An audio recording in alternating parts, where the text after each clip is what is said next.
São 8 horas e 25 minutos. Bom dia, doutor Antônio Balesteiro Júnior. Como o senhor está? Bem? Bom dia, Marco Júnior. Bom dia, Flávio Silva. Bom dia. Bom dia, Vini, meu querido amigo São Paulino, né? Bom dia, Ketley. Hoje um pouquinho tristinha, né? Afinal, o Atlético Paranaense, né? não foi muito bem. Não é mais líder, né?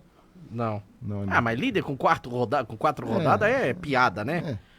Os colorados estão tudo felizes da vida. Vamos ver até quando. Agora vamos receber o Pato.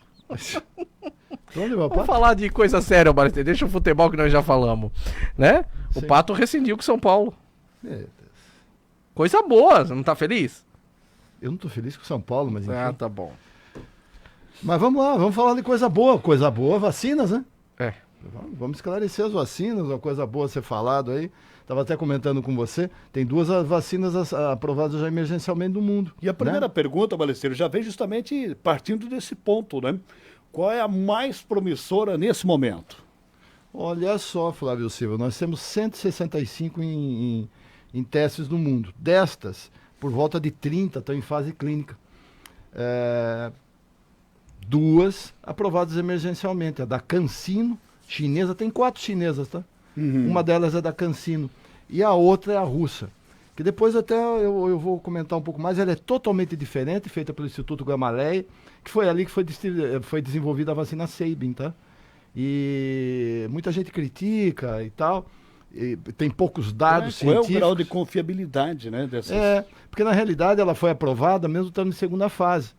Você quer que eu fale das fases da vacina? Acho que é interessante. Interessante, claro. Olha só, uma vacina, Flávio, ela demora entre 10 a 15 anos para ela ser elaborada.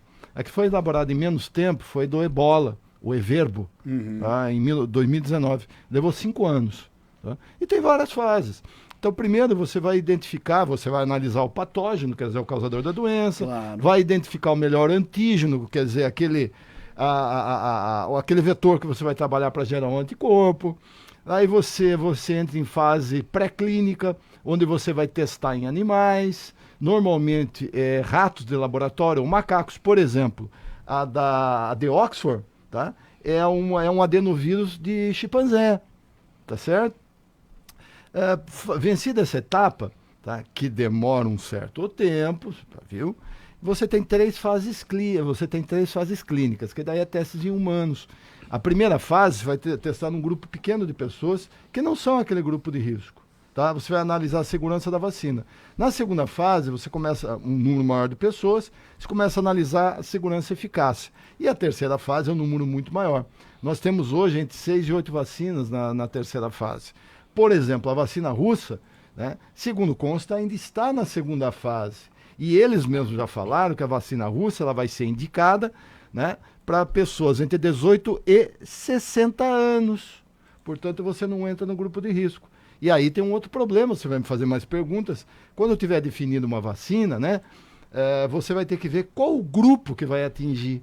Porque, por exemplo, aqui a de Oxford, Marquinhos, que está sendo testada no Brasil, ela está sendo testada com pessoas entre 28 e 55 anos. E a gente sabe que o maior grupo de risco é acima dos 65 anos. Então, as vacinas é uma coisa muito complexa. Para você, só para completar essa primeira etapa, a partir do momento que você tem a definição de todas essas etapas, você tem a vacina, você demora de 6 a 22 meses para produzir. Aí tem uma série de etapas de segurança, tá? Que demoram todo esse tempo.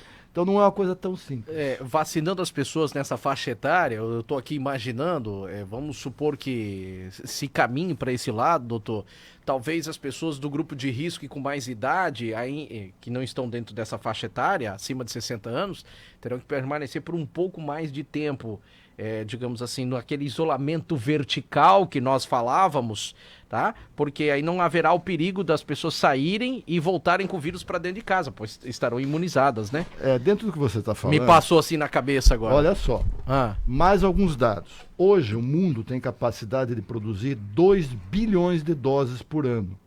Nós somos em 7,7 bilhões de habitantes. Sim, vai faltar dose por ano, digamos assim. Se você fizer uma economia de escala, se você ampliar, tá? Segundo pesquisadores, você consegue ampliar para no máximo 250 milhões de doses por mês. Certo. O que vai chegar a 3 milhões por ano, 3 bilhões por ano.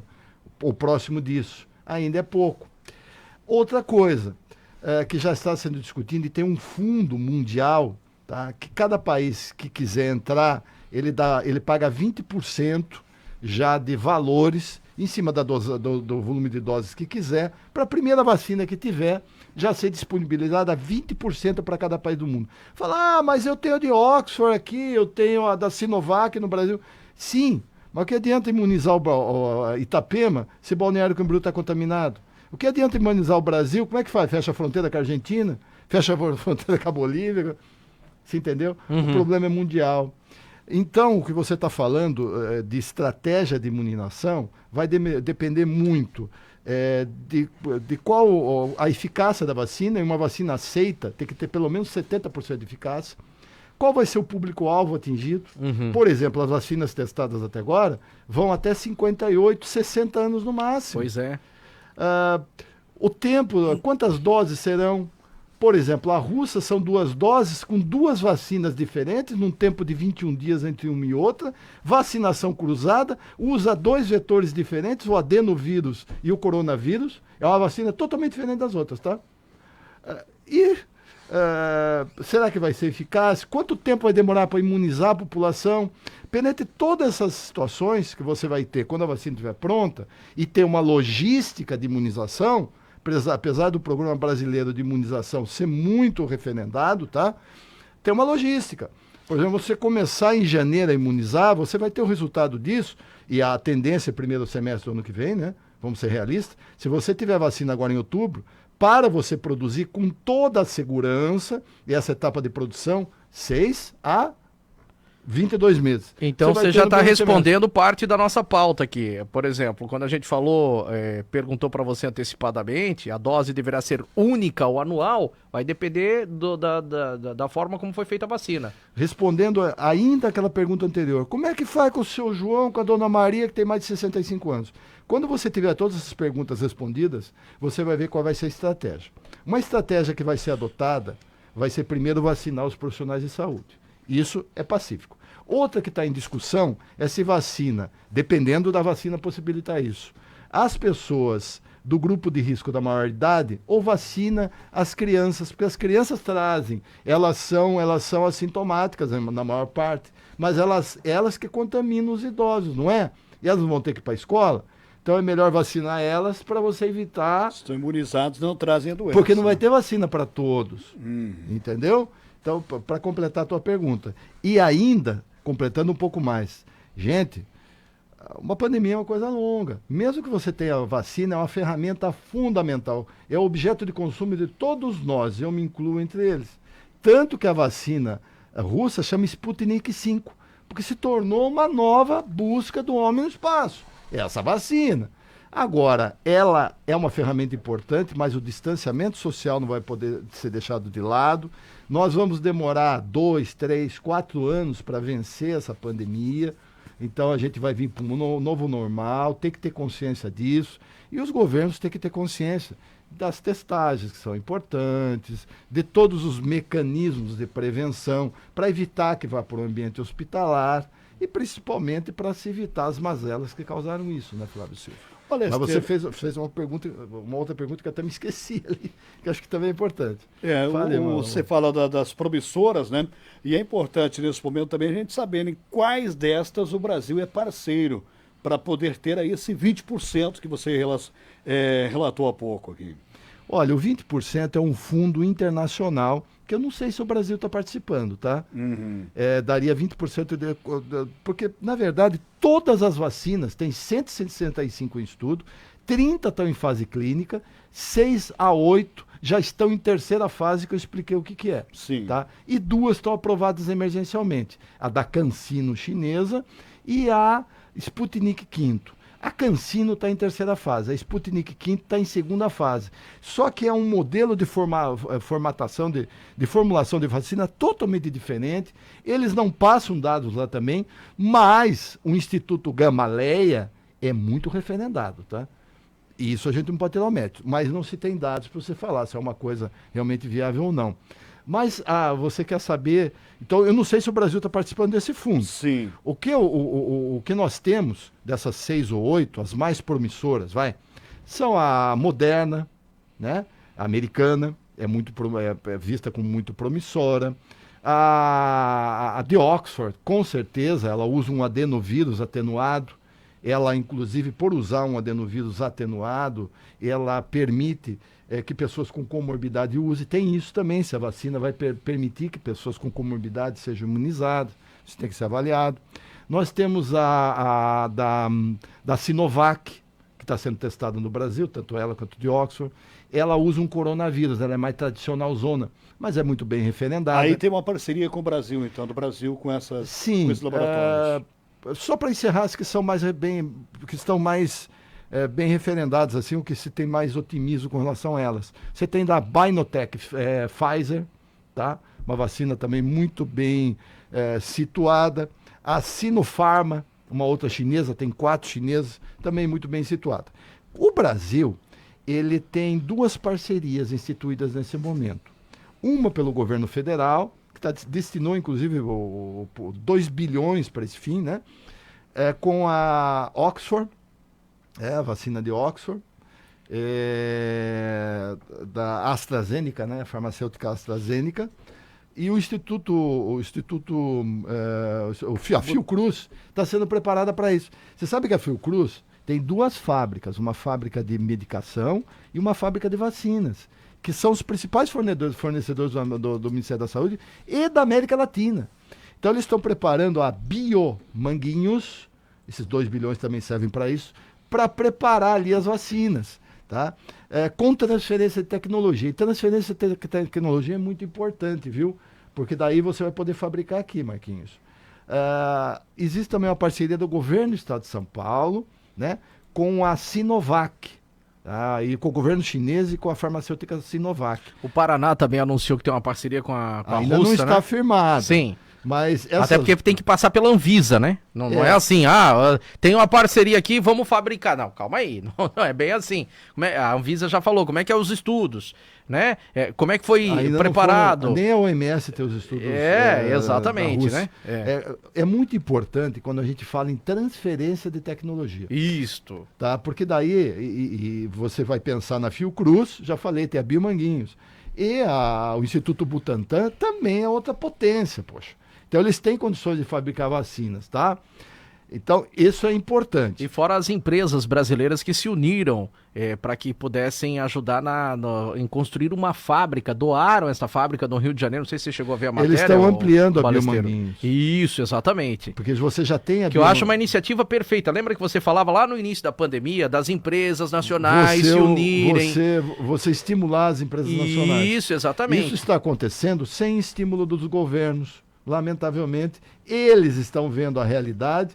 Na verdade, fazendo um breve parênteses aqui, a gente tem que aplaudir os profissionais da área da saúde, tá? Que estão fazendo um papel preponderante com terapias que ainda são experimentais, como essas medicações, a cápsula Vanessa, e as próprias vacinas são experimentais. Tem 2. Então, a fase de implementação de qualquer coisa na ciência tem a fase experimental. As pessoas veem isso com muita... se você tiver critérios de uso, numa situação emergencial, pode utilizar. Então, aplausos para eles e aplausos também para o empresariado, que está se cotizando em ajudar, né, perante um desgoverno absoluto que vive esse país, perante a pandemia. Não estou analisando outras coisas, estou falando perante a pandemia, a minha área que eu entendo. Sim. Né? Isso está acontecendo. Ali no Rio de Janeiro, alguns empresários se cotizaram para, junto com o governo federal, que destinou 2 bilhões, né, instrumentar a Biomanguinhos, tá, para fabricar vacina. Agora, é mais fácil, viu, Flávio Silva, de você fabricar no Brasil, né, a vacina da Coronavac. Por quê? Porque ela é uma vacina mais tradicional, Marco Júnior. Ela mexe com o coronavírus. A outra não, a outra é uma vacina inovadora. Então, nós temos essa tecnologia já aqui, fica mais fácil de trabalhar. Vai facilitar. Mas essas 2 vacinas são as mais promissoras. Como o Brasil está com alto índice de infecção ainda, é o local de se testar. Então você tem a da Pfizer, BioNTech sendo testada, estão querendo trazer a russa aqui para testar, governo do Paraná, A Sinopharm está testando aqui e outras tantas. Né? Desculpa, da Johnson & Johnson, que você gostou tanto. Que eu vou tomar Johnson banho. Johnson, né?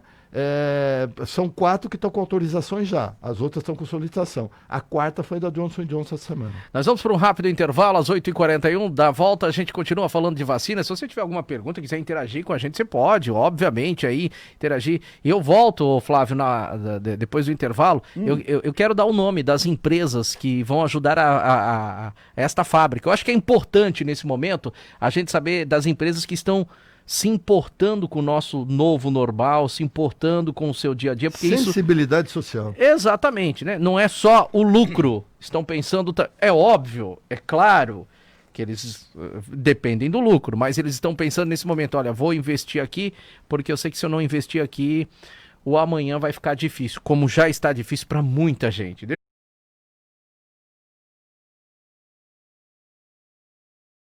8h45, a gente está falando sobre vacina aqui da Covid-19.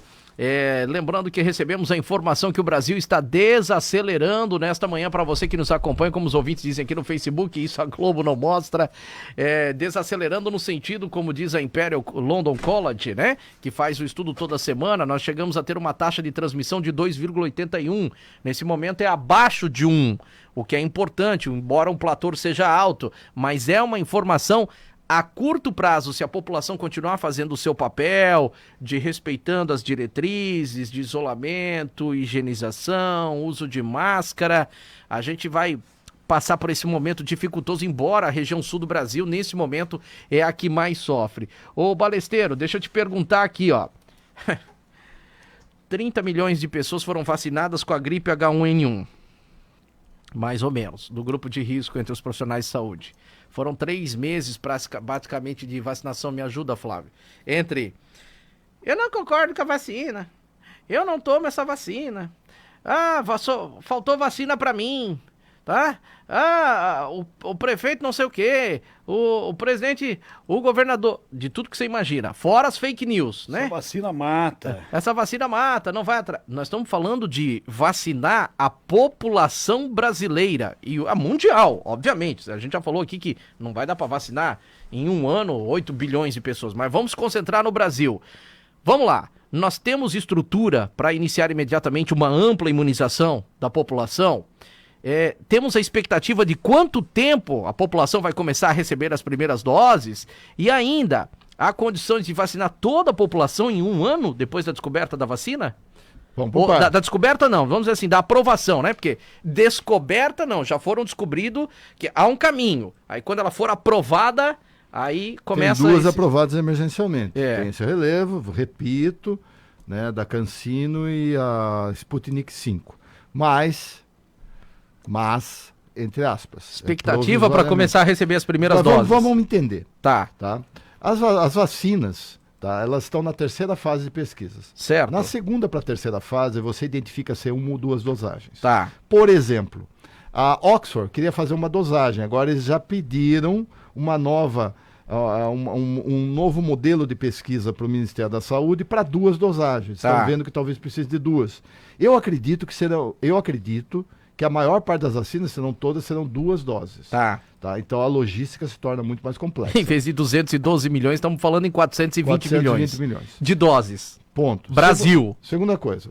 A vacina russa, Sputnik, vai ser imunizada 2 vacinas, são vacinas diferentes, inclusive. Sim, você já comentou. 21 dias entre uma e outra. Mas e a expectativa? Quanto tempo para a gente receber as primeiras vacinas? Olha só, já a vacina que está sendo feita aqui, a CanSino, que está imunizando os militares chineses, tá?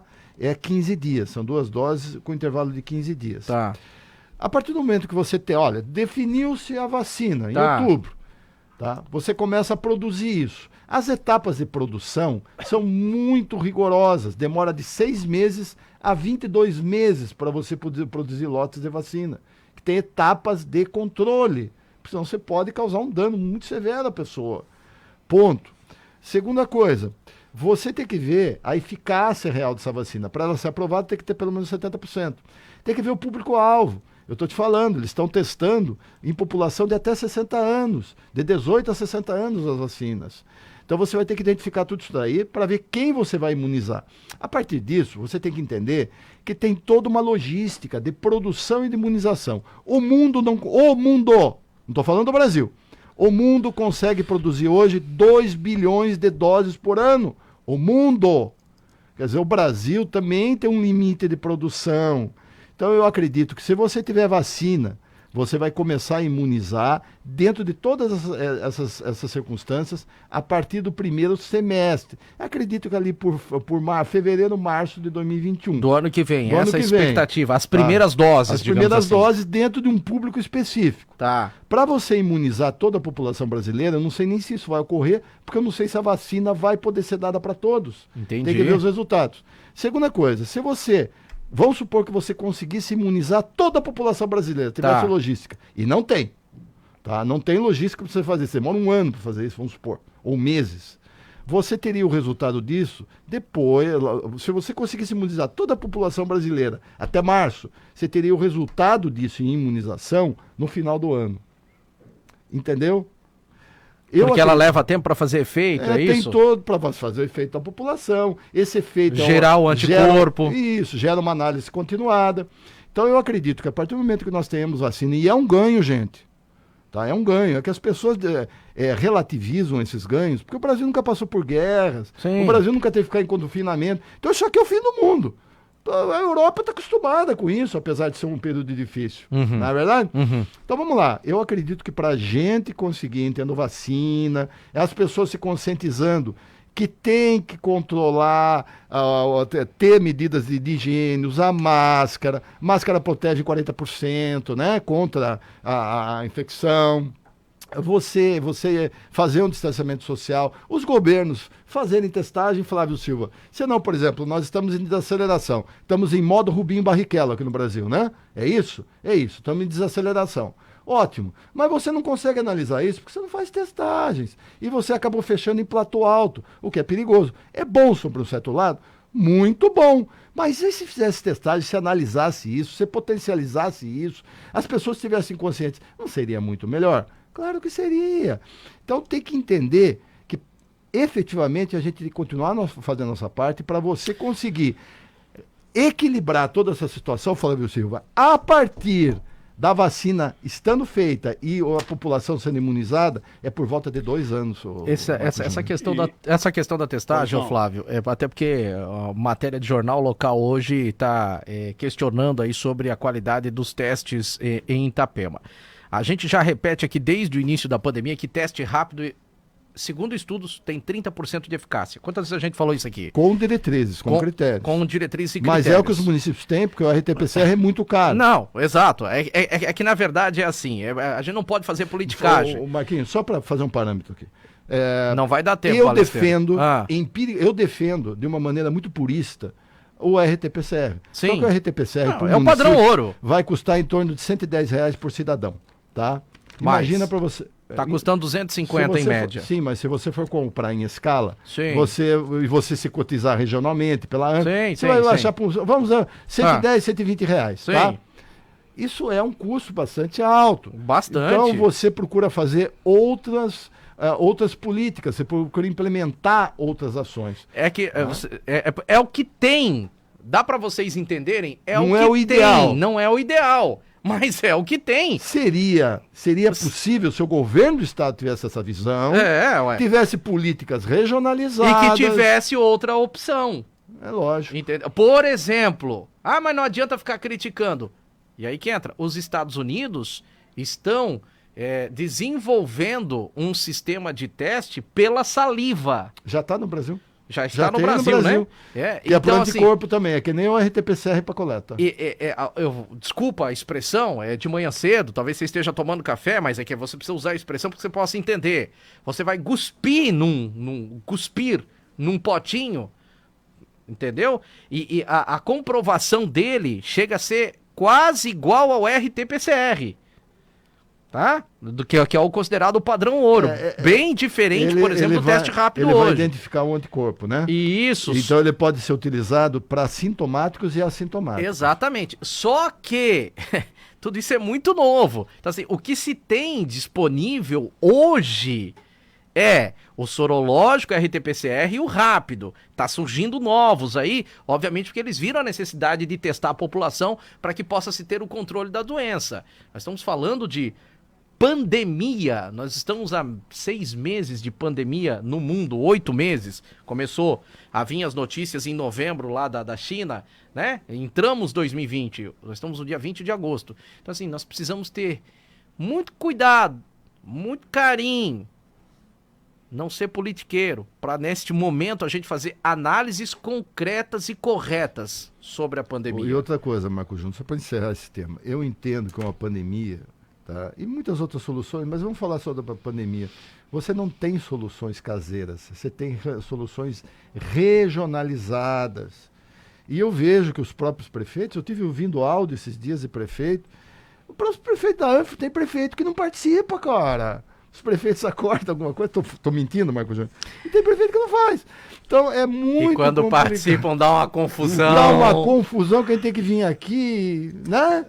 Enfim, mas... Pula, essa parte a gente não pode falar então no ar. eu vejo que seriam ações regionalizadas, capitaneadas pelo governo do estado, e eu critico muito o governo do estado, porque eu lamento a falta de governança, de Bem-vindo à política fila. nessa área. É uma piada. Os municípios até estão procurando fazer sua parte, uns mais, outros menos. Agora, necessitariam ter as políticas regionalizadas, daí sim, já pensou pela ânfase, fazer o RT-PCR, fazer todas essas políticas, aí é uma outra história. Só que fica o município dentro das suas pernas, né, implementando as políticas que pode. Para a gente concluir, Marcos Júnior trouxe há pouco a informação de que 30 milhões, pouco mais de 30 milhões de brasileiros foram imunizados com relação à gripe, né? Tomaram a vacina da gripe. E aí, obviamente, para também confirmar aquilo que o Balesteiro falou há pouco, da estrutura que o Brasil, de logística, que o Brasil vai ter que montar para essa vacina, só para se ter uma ideia, uma pesquisa divulgada recentemente, com relação à vacina da gripe, 30 milhões, pouco mais de 15% da população brasileira foi imunizada.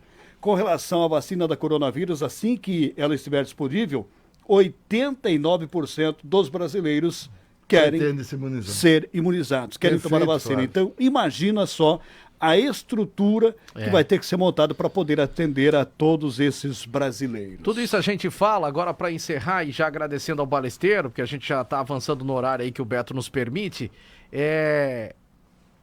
Não é para causar pânico, é para causar esperança e alertar você, continue se cuidando. Esse que é o grande detalhe, tá? Nós fomos questionados hoje que equipes médicas usam toda a proteção do mundo e se infectam. Não dá nem para responder uma coisa dessa, tá? A pessoa que está diretamente num ambiente hospitalar, num ambiente infeccioso, a pessoa não se contamina só com Covid. A pessoa, se ficar dentro de um hospital, qualquer paciente, às vezes ele recebe alta, e isso eu tenho informação do médico, para ele não pegar uma outra bactéria, uma outra infecção. Ele está num ambiente hospitalar. Você não tem como sanitizar. Tira todos os pacientes do hospital e vamos sanitizar o hospital, para que aí volte zero. Isso não existe. Marco Isso é falácia. Marco Júnior, o que você está falando é infodemia. A infodemia, inclusive, é o próximo tema que nós vamos discutir aqui, que os profissionais de saúde pediram para mim, é a questão da depressão e dos transtornos de ansiedade que estão ampliando de maneira alarmante no país em função da infodemia. Então, sabe, a informação incorreta, mas por que o teste rápido, sabe, esse tipo de contra-informação que acaba gerando desgosto, mais ansiedade nas pessoas, descrédito dos governos, e esse momento é momento de acreditar e fazer a sua parte. Exato. Nós vamos falar sobre isso aí. É alarmante, viu? O que está acontecendo é uma onda paralela de depressão e ansiedade nas pessoas. Obrigado, Balesteiro. Obrigado, Balesteiro. Anote aí, fala, Flávio. Ambev, Americanas, sim, Itaú Unibanco, Stone, Instituto Votorantim, Fundação Lehman, Fundação Brava e a Behring Family Foundation.